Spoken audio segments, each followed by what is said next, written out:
2025년 10월 2일 새벽기도에 오신 여러분을 주님의 이름으로 축복하고 환영합니다. 오늘 우리에게 주신 하나님의 말씀은 역대하 15장 1절부터 19절까지의 말씀입니다. 제가 가진 성경으로는 구약성경 673쪽에 있습니다.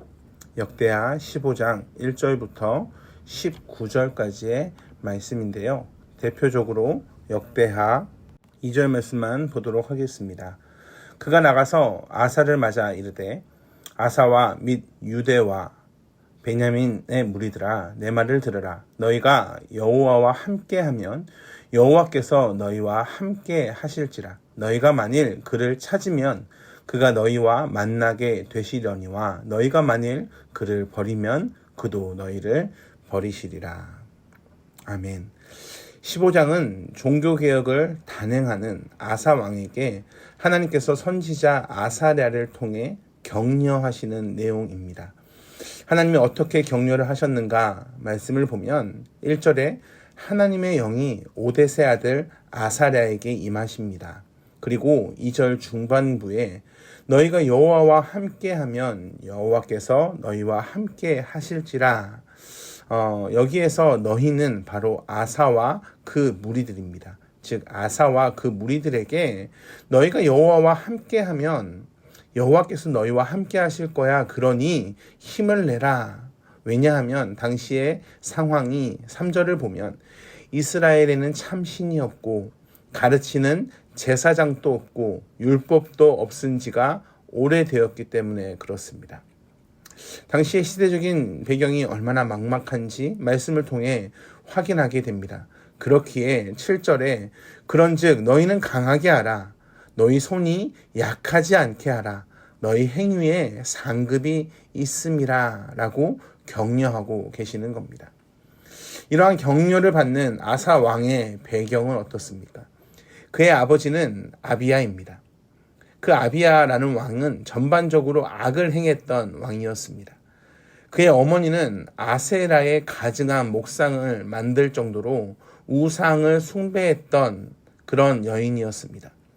여전히 시대적인 배경을 보면 우상을 숭배했던 그런 상황 속에서 그는 태어나고 그는 자라게 됩니다. 그런 그에게 하나님의 말씀이 들리는 겁니다. 2절에 보면 너희가 여호와와 함께하면 여호와께서 너희와 함께 하실지라. 참 신기한 것은 아사가 무슨 이유로 하나님을 믿게 되었는지가 참 신기합니다. 왜냐하면 성경에 아사가 무슨 이유로 하나님을 믿었는지에 대해서 구체적으로 기록되어 있지 않기 때문에 그렇습니다.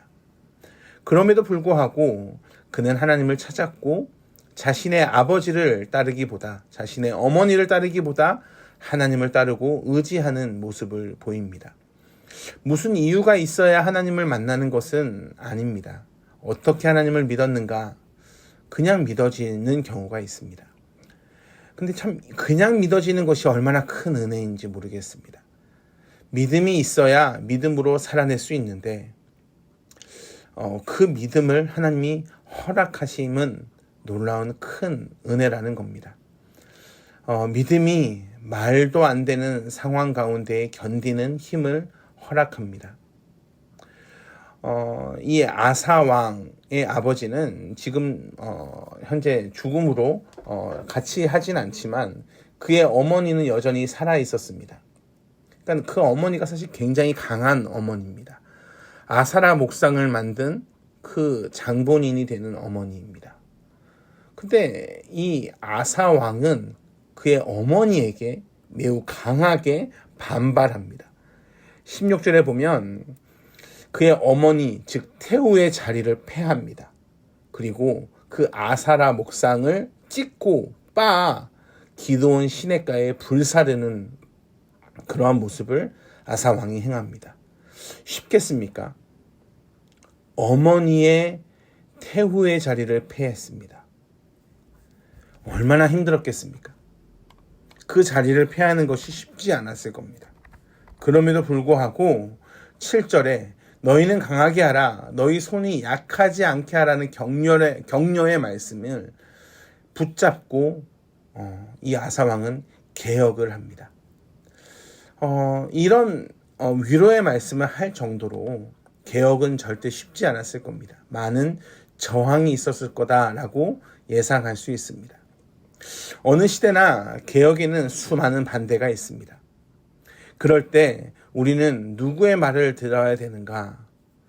우리는 하나님의 말씀을 들어야 합니다. 오직 하나님의 말씀만이 진리이기 때문에 그렇습니다.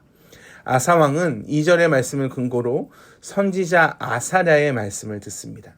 14장을 보면 이미 아사는 하나님 여호와의 보시기에 선과 정의를 행하고 있습니다. 그렇기에 그는 하나님 안에서 미리 행동하고 있는 겁니다. 그러나 현실이 쉽지 않으니 하나님이 확신을 주고 계십니다. 너희가 여호와와 함께하면 여호와께서 너희와 함께 하신다. 이건 오늘도 마찬가지입니다. 하나님은 늘 우리에게 길을 주시고 선하게 인도하십니다. 지금 이스라엘의 현실은 참신도 없고 가르치는 제사장도 없고 율법도 잊어버린 그런 현실 가운데에서 하나님께서는 하나님을 찾는 사람을 기뻐하신다라고 여지를 두고 계십니다. 2절을 보면 아사랴가 아사 왕뿐만 아니라 즉 선지자가 왕에게만 말하는 것이 아니라 유다와 베냐민 무리에게도 동시에 말을 합니다. 왜 이렇게 아사 왕뿐만 아니라 다른 무리들에게도 말을 했을까? 개혁에는 어리석은 무리들이 함께 따라주지 않으면 개혁이 바르게 이루어지지 않기 때문에 그렇습니다. 교회도 마찬가지입니다. 무엇을 하려고 할 때 왜 그것을 해야 하는지 하나님 안에서 해결을 해야 합니다. 하나님 안에서 대화하고 하나님 안에서 존중하며 하나님 안에서 완성이 되어야 합니다. 우리는 늘 개혁해야 하는 시대를 살아갑니다. 우리 교회도 개혁주의를 따릅니다.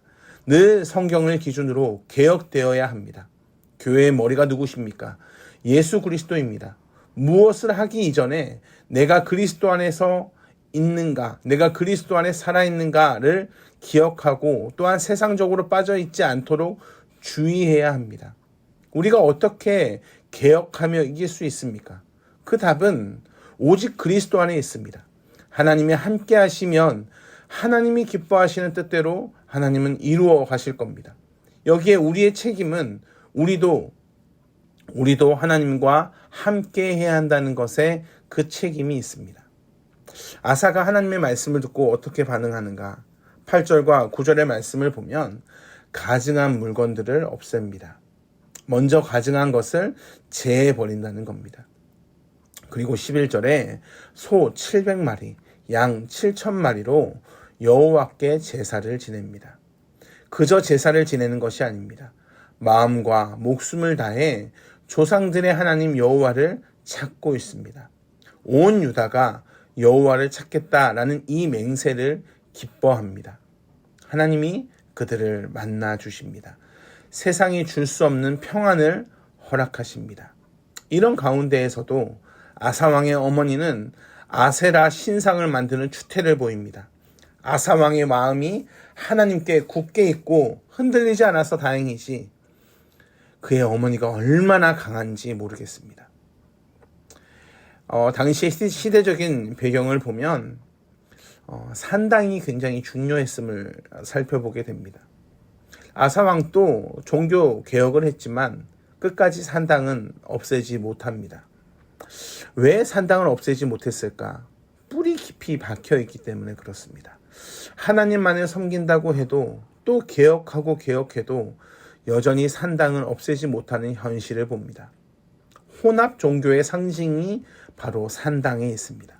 오늘날 교회에도 마찬가지지 않습니까? 교회에도 수많은 산당을 봅니다. 무엇이 산당이냐면 사람 중심의 예배, 말씀을 본질로 구하기보단 전통을 중요하게 생각하는 전통주의, 형식주의, 영적인 성숙보다 교회의 규모, 건물, 헌금의 규모를 자랑하는 성장지상주의, 서로 동등한 위치에서 서로를 바라보는 것이 아닌 직분의 권위가 있는 그러한 교회, 복음보다 정치적인 사회적 이슈에 따르는 교회, 은사나 체험 중심의 신앙, 이것이 수많은 산당이 됩니다. 이 수많은 산당을 버리려고 해도 버리지 못하는 모습이 지금 또 한국 교회에 남아 있습니다. 나를 위한 신앙, 나를 위한 헌신. 우리는 하나님의 말씀을 중심으로 내 안에서의 뿌리 잡혀 있는 그 산당을 지워야 합니다. 빻아야 되고 불살라야 합니다. 그렇기 위해선 우리가 오직 복음을 붙잡아야 합니다. 사랑하는 성도 여러분, 정말 마지막 때라는 생각이 듭니다. 어쩜 이렇게 악할까? 하루하루가 쉽지 않습니다. 힘든 하루입니다. 그러나 아무리 힘들어도 진리가 변하지 않는다는 것을 믿음으로 고백하시길 주님의 이름으로 축복합니다. 우리가, 교회가 오직 그리스도를 머리로 한 공동체임을 기억하고 오늘 또 산당을 없애며 오늘 또 온전히 하나님 앞에 제사를, 즉 예배를 드리며 기도로, 감사로, 감격으로 살아가시길 주님의 이름으로 축복합니다. 기도하겠습니다. 사랑과 은혜가 풍성하신 아버지 하나님, 감사합니다. 주님, 이제 연휴를 앞두고 있습니다. 연휴를 앞두고 하나님, 수많은 산당이 또한 우리 앞을 가립니다. 하나님, 어떻게 하겠습니까?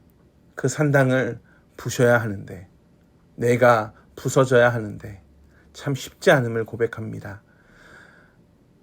내 안에 살아계신 그리스도를 중심으로 오늘 하루를, 이 연휴를 살아내는 은혜를 허락하여 주시옵소서.